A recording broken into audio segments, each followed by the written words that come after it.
बालाजी कहते हैं क्रोध नहीं करना चाहिए।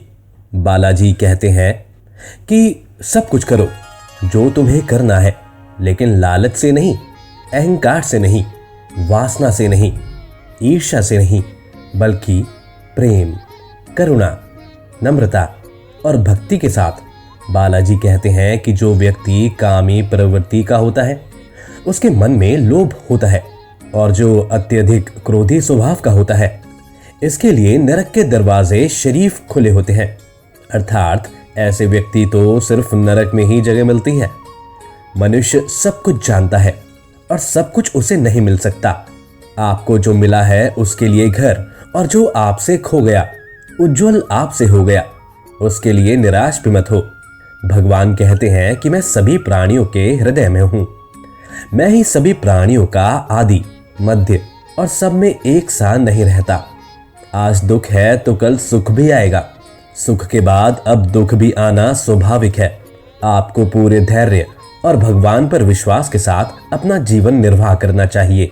लोग अक्सर सच कहने से बचते हैं या डरते हैं, पर सत्य कभी झुक नहीं सकता और ना ही कभी बैठ सकता है। आप कितना भी छुपा लें, लेकिन एक दिन जाकर वो सच सामने आ ही जाता है। इसलिए जो बात सच पर आधारित हो उसे कहने या मानने से कभी नहीं कतराना चाहिए। लोग अपने शरीर को सुंदर बनाने में लगे रहते हैं। ऊपर आत्मा की सुंदरता शरीर की सुंदरता से कहीं ज्यादा महत्वपूर्ण है। शरीर तो नश्वर है, मिट्टी से बना है और मिट्टी में ही मिल जाता है, पर आत्मा अमर है। इसलिए आत्मा की सुंदरता पर ध्यान दो। शरीर तो नश्वर है, मिट्टी से बना है और मिट्टी में ही मिल जाता है, पर आत्मा अमर है। इसलिए आत्मा की सुंदरता पर ध्यान दीजिए। आत्मा की सुंदरता स्वयं को भगवान में लीन करने में मिलता है। जो होता है अच्छे के लिए होता है। कभी भी विपरीत स्थितियां हमारे वर्तमान स्थिति को अच्छा करने के लिए आती हैं। मन चंचल होता है, ये इधर उधर भागता है और किसी भी कार्य की एकाग्रता का दुश्मन है। लेकिन यदि व्यक्ति के वश में हो जाए तो इससे अच्छा कोई मित्र नहीं। लेकिन मन को एकाग्र करना जरूरी है, और मन को एकाग्र करने के लिए बस थोड़े से प्रयास और अभ्यास की जरूरत होती है। भगवान मेरे लिए ना कोई ग्रेट थे और ना ही मेरा कोई प्रिय है, ना कोई और, ना ही कोई धनी। बस जो भक्ति भाव से मुझे याद करते हैं मैं उनका और वो मेरे। जब भी आप कोई बुरा कार्य करते या अच्छा कार्य करते, आपको लगता कि कोई नहीं देख रहा, लेकिन आप यह भूल जाते हो कि आप जो कुछ भी कर रहे हैं भगवान की दृष्टि सदैव आपके ऊपर बनी हुई है। इसलिए आप ये ना समझिए कि आप अकेले हैं। भगवान सदैव आपके साथ हैं। कहते हैं मन के हारे हार है और मन के जीते जीत। अर्थात जिस प्रकार सकारात्मकता विचारों से सफलता मिलती है, उसी प्रकार नकारात्मक विचार असफलता के मार्ग की ओर अग्रसर करते हैं। क्योंकि जैसा हम सोचते हैं वैसा ही बनते हैं, और अपने विचारों के माध्यम से हमें नकारात्मक और सकारात्मक परिणाम मिलते हैं। इसलिए अपनी सोच को हमेशा सकारात्मक रखें। मनुष्य ही एक ऐसा प्राणी है जो कर्म करता है, इसलिए कर्म करना प्रत्येक व्यक्ति का धर्म भी है। कर्म करने वाला व्यक्ति ही कर्मवीर कहलाता है। इसलिए कर्म करते रहना खाली बैठे रहने से बेहतर होता है। जो अज्ञानी व्यक्ति होता है वो गलत फहमी पाल लेता है कि मैं करता हूं, सभी कार्य मेरे द्वारा ही किए जा रहे हैं। ऐसा जान उसमें अहंकार आ जाता है। परंतु सृष्टि में जो भी हो रहा है वो सब कुछ भगवान की इच्छा से हो रहा है। अज्ञानता के कारण व्यक्ति में अहंकार जन्म ले लेता है तो उसका पतन होना निश्चित है। बालाजी कहते हैं वो किसी के भी भाग्य के निर्माता नहीं। इंसान अपना भाग्य खुद ही लिखता है। अब जैसे अब वैसे ही फसल कटे। आप जैसा कर्म करेंगे वैसा ही परिणाम आपको मिलेंगे। यदि विद्यार्थी मन लगाकर पढ़ाई करेंगे तो परीक्षा में सफल हो जाएंगे। इसलिए हर व्यक्ति का भाग्य तभी बदलेगा जब वो अपना घर करेगा। भ्रम और संदेह से परे जब आप भगवान से प्यार करते हैं तो आप हर चीज से प्यार करते हैं। व्यक्ति को सदैव बुराई से बचकर रहना चाहिए। अगर कोई बुरा काम करते हैं तो वो आपको अपने जीवन में भोगना ही पड़ता है। जिस प्रकार बछड़ा झुंड में भी अपनी मां को ढूंढ लेता है, वैसे ही कर्म का फल आपको हजारों की भीड़ में ढूंढ लेगा। ईश्वर कण कण में निवास करते हैं। छोटे से छोटे जीव के हृदय में ईश्वर का वास होता है। बस उस जीव को कष्ट का अनुभव होना ईश्वर को कष्ट का अनुभव करवाता है। अर्थात किसी भी जीव को कष्ट देकर अपने ईश्वर को आप कैसे खुश देख सकते हैं। जो बालाजी का दास होता है वो अपने आराध्य से ऐसे दिन ना देखने की कामना करता है जब उसमें कभी गुरूर आ जाए। वो तो अपने बालाजी का सेवक बनकर ही जीवन सफल बनाना चाहता है।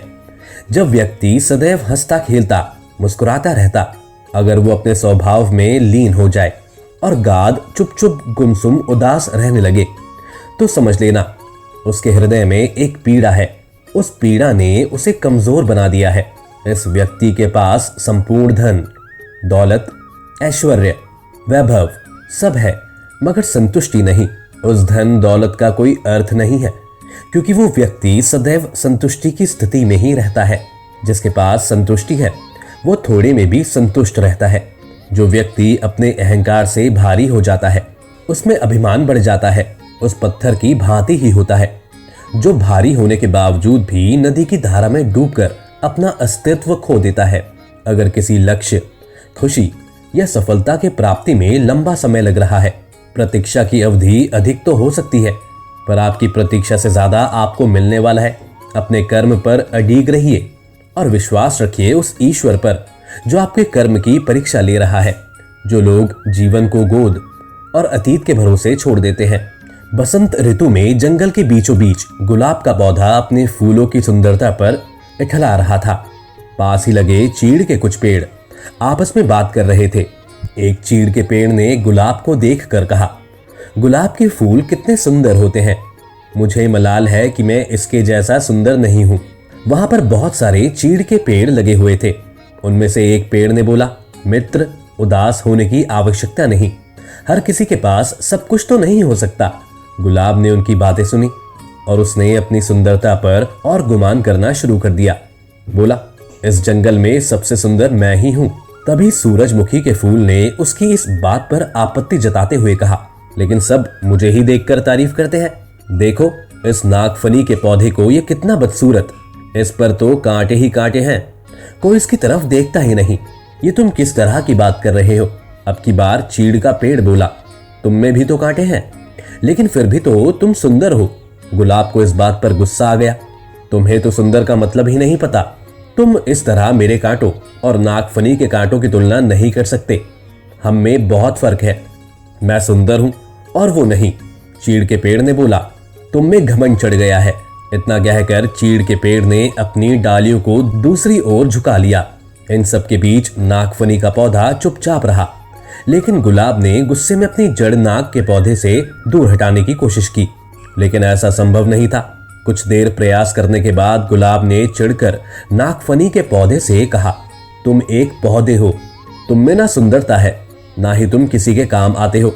मुझे दुख है कि मुझे तुम्हारे पास रहना पड़ रहा है।